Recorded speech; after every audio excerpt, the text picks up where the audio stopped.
Hello everyone, मैं प्रदीप कुमार आगाज IAS institute में आप सभी का स्वागत करता हूं। जैसा कि आप लोग जानते हैं, अब हमारा टाइमिंग चेंज हो गया है। अब डेली सुबह 6 बजे हम आप लोगों के लिए यूपीएससी का करंट अफेयर और डेली करंट न्यूज लेकर आएंगे। तो चलिए, आज की इस वीडियो में हम लोग बात करने वाले हैं अंतरराष्ट्रीय संबंध।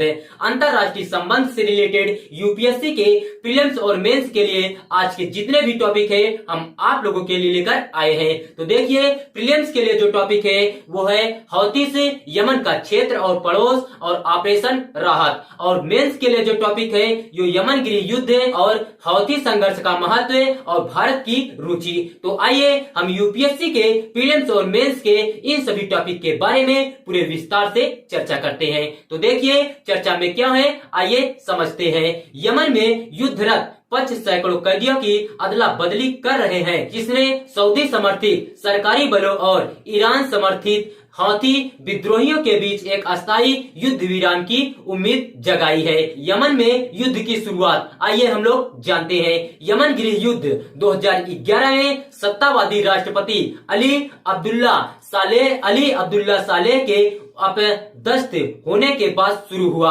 नए राष्ट्रपति अब्दुर्रब्बुह मंसूर हादी आर्थिक और सुरक्षा समस्याओं के कारण देश को स्थिरता प्रदान करने में असमर्थ रहे। जैदी शिया मुस्लिम अल्पसंख्यक समूह हौथीस ने इसका फायदा उठाया और वर्ष 2014 में उत्तर और राजधानी सना पर नियंत्रण कर लिया। इसने सऊदी अरब को चिंतित कर दिया, जिसमें डर था कि हौथीस उनके प्रतिद्वंदी ईरान के सहयोगी बन जाएंगे। सऊदी अरब ने तब एक गठबंधन का नेतृत्व किया जिसमें अन्य अरब देश शामिल थे और वर्ष 2015 में यमन में सेना भेजी। हालांकि वे सेना के साथ साथ देश के उत्तर से हाथियों को खदेड़ने में असमर्थ थे। अप्रैल 2022 में संयुक्त राष्ट्र ने सऊदी के नेतृत्व वाले गठबंधन और हौथी विद्रोहियों के बीच संघर्ष विराम की मध्यस्थता की। हालांकि पक्षकार 6 महीने बाद इसे नवीनीकृत करने में विफल रहे।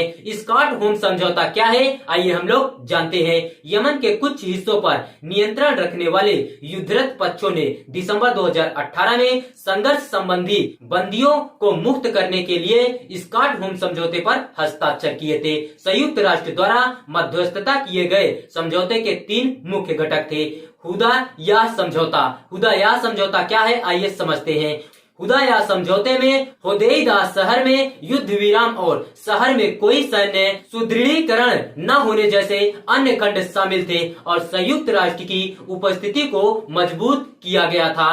कैदी विनिमय समझौता क्या है आइए हम लोग जानते हैं। अंतर्राष्ट्रीय रेड क्रॉस समिति इस प्रक्रिया की देखरेख और समर्थन करेगी, जिसकी देखरेख यमन के महासचिव के विशेष दूत के कार्यालय द्वारा की गई थी। उसका उद्देश्य मौलिक मानवीय सिद्धांतों और प्रक्रियाओं को सुनिश्चित करना है जो यमन में घटनाओं के दौरान अपनी स्वतंत्रता से वंचित सभी व्यक्तियों की रिहाई या स्थानांतरण या प्रत्यावर्तन की सुविधा प्रदान करते हैं। ताइज समझौता क्या है आइए समझते हैं। ताइज समझौते में नागरिक समाज और संयुक्त राष्ट्र की भागीदारी के साथ इस संयुक्त समिति का गठन शामिल है। इस युद्ध का यमन पर प्रभाव क्या है आइए हम लोग समझते हैं। संयुक्त राष्ट्र के अनुसार यमन में अब दुनिया का सबसे बड़ा मानवीय संकट है, जिसकी 80% आबादी सहायता और सुरक्षा पर निर्भर है।